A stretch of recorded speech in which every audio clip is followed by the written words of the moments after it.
श्रीमद् भागवत गीता। अतः प्रथमोध्याय।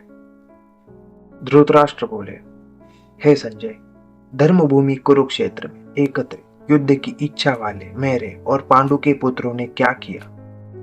संजय बोले, उस समय राजा दुर्योधन ने व्यूह रचना युक्त पांडवों की सेना देखकर और द्रोणाचार्य के पास जाकर यह वचन कहा, हे आचार्य, आपके बुद्धिमान शिष्य द्रुपद पुत्र धृष्टद्युम्न द्वारा व्यूहाकार खड़ी की हुई पांडु पुत्रों की इस बड़ी भारी सेना को देखिए।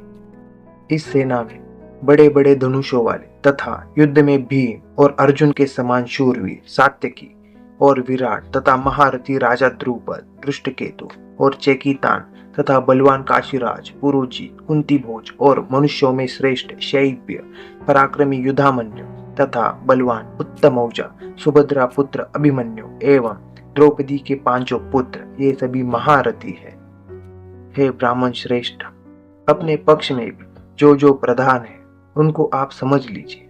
आपकी जानकारी के लिए मेरी सेना के जो सेनापति है उनको बतलाता हूँ। आप द्रोणाचार्य और पितामह भीष्म तथा कर्ण और संग्राम विजय कृपाचार्य तथा वैसे ही अश्वत्थामा, विकर्ण और सोमदत्त का पुत्र भूरिश्रवा और भी मेरे लिए जीवन की आशा त्याग देने वाले बहुत से शूरवीर, अनेक प्रकार के शस्त्रास्त्रों से सुसज्जित और सबके सब युद्ध में चतुर है। भीष्म पितामह द्वारा रक्षित हमारी वह सेना सब प्रकार से अजेय है और भीम द्वारा रक्षित इन लोगों की यह सेना जीतने में सुगम है।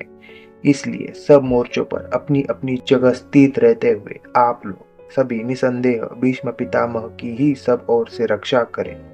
कौरव में वृद्ध बड़े प्रतापी पितामह भीष्म ने उस दुर्योधन के हृदय में हर्ष उत्पन्न करते हुए उच्च स्वर से सिंह की दहाड़ के समान गरज कर शंख बजाया। इसके पश्चात शंख और नगारे तथा ढोल, मृदंग और नरसिंगे आदि बाजे एक साथ ही बज उठे। उनका वह शब्द बड़ा भयंकर हुआ। इसके अनंतर सफेद घोड़ों से युक्त उत्तम रथ में बैठे हुए श्री कृष्ण महाराज और अर्जुन ने भी अलौकिक शंख बजाए। श्री कृष्ण महाराज पांचजन नामक, अर्जुन ने देवदत्त नामक और भयानक कर्म करने वाले भीमसेन ने पौंड्र नामक महाशंख बजाए। कुंती पुत्र राजा युधिष्ठिर ने अनंत विजय नामक और नकुल तथा सहदेव ने सुघोष और मणिपुष्पक नामक शंख बजाए। श्रेष्ठ धनुष वाले काशीराज और महारथी शिखंडी एवं धृष्टद्युम्न तथा राजा विराट और अजेय सात्यकी, राजा द्रुपद एवं द्रौपदी के पांचों पुत्र और बड़ी भुजा वाले सुभद्रा पुत्र अभिमन्यु, इन सभी ने हे राजन सब ओर से अलग अलग शंख बजाए और उस भयानक शब्द ने आकाश और पृथ्वी को भी गूंजाते हुए धृतराष्ट्रों के अर्थात आपके पक्ष वालों के हृदय विदीर्ण कर दिए।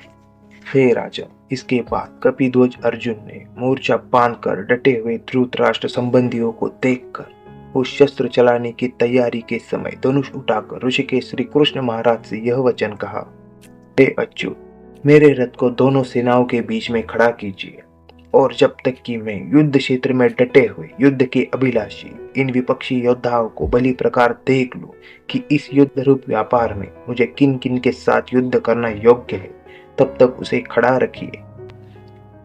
दुर्बुद्धि दुर्योधन का युद्ध में हित चाहने वाले जो ये राजा लोग इस सेना में आए हैं, इन युद्ध करने वालों को मैं देखूंगा। संजय बोले, हे धृतराष्ट्र, अर्जुन द्वारा इस प्रकार कहे हुए महाराज श्री कृष्णचंद्र ने दोनों सेनाओं के बीच में भीष्म और द्रोणाचार्य के सामने तथा संपूर्ण राजाओं के सामने उत्तम रथ को खड़ा करके इस प्रकार कहा, हे पार्थ, युद्ध के लिए जुटे हुए इन कौरवों को देख। इसके बाद प्रतापुत्र अर्जुन ने उन दोनों ही सेनाओं में स्थित ताऊ, चाचाओं को, दादा परदादाओं को, गुरुओं को, मामाओं को, भाइयों को, पुत्रों को, पौत्रों को तथा मित्रों को, ससुरों को और सहृदय को भी देखा। उन उपस्थित संपूर्ण बंधुओं को देखकर वे कुंती पुत्र अर्जुन अत्यंत करुणा से युक्त होकर शोक करते हुए यह वचन बोले। अर्जुन बोले, हे कृष्ण, युद्ध क्षेत्र में डटे हुए युद्ध के अभिलाषी इस स्वजन समुदाय को देखकर मेरे अंग शिथिल हुए जा रहे हैं और मेरा मुख सूखा जा रहा है तथा मेरे शरीर में कंप एवं रोमांच हो रहा है। हाथ से गांडीव धनुष गिर रहा है और त्वचा भी बहुत जल रही है तथा मेरा मन भ्रमित सा हो रहा है, इसलिए मैं खड़ा रहने को भी समर्थ नहीं हूँ। हे केशव, मैं लक्षणों को भी विपरीत ही देख रहा हूँ तथा युद्ध में स्वजन समुदाय को मारकर कल्याण भी नहीं देखता। हे कृष्ण, मैं न तो विजय चाहता हूँ और न राज्य तथा सुखों को ही। हे गोविंद, हमें ऐसे राज्य से क्या प्रयोजन है अथवा ऐसे भोगों से और जीवन से भी क्या लाभ है।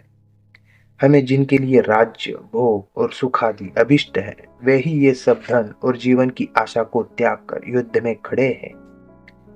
गुरुजन, ताऊ, चाचे, लड़के और उसी प्रकार दादे, मामे, ससुर, पौत्र, साले तथा और भी संबंधी लोग हैं। हे मधुसूदन, मुझे मारने पर अथवा तीनों लोकों के राज्य के लिए भी मैं इन सबको मारना नहीं चाहता। फिर पृथ्वी के लिए तो क्या ही कहना है। हे जनार्दन, ध्रुव राष्ट्र के पुत्रों को मारकर हमें क्या ही प्रसन्नता हो। इन अतातइयों को मारकर तो हमें पाप ही लगेगा। अतएव हे माधव, अपने ही बांधो धृतराष्ट्र के पुत्रों को मारने के लिए हम योग्य नहीं है, क्योंकि अपने ही कुटुंब को मारकर हम कैसे सुखी होंगे। यद्यपि लोभ से भ्रष्ट चित्त हुए ये लोग कुल के नाश से उत्पन्न दोष को और मित्रों से विरोध करने में पाप को नहीं देखते, तो भी हे जनार्दन, कुल के नाश से उत्पन्न दोष को जानने वाले हम लोगों को इस पाप से हटने के लिए क्यों नहीं विचार करना चाहिए। कुल के नाश से सनातन कुल धर्म नष्ट हो जाता है। धर्म के नाश हो जाने पर संपूर्ण कुल में पाप भी बहुत फैल जाता है। हे कृष्ण, पाप के अधिक बढ़ जाने से कुल की स्त्रियां अत्यंत दूषित हो जाती है, और हे वार्ष्णेय, स्त्रियों के दूषित हो जाने पर वर्ण संकर उत्पन्न होता है।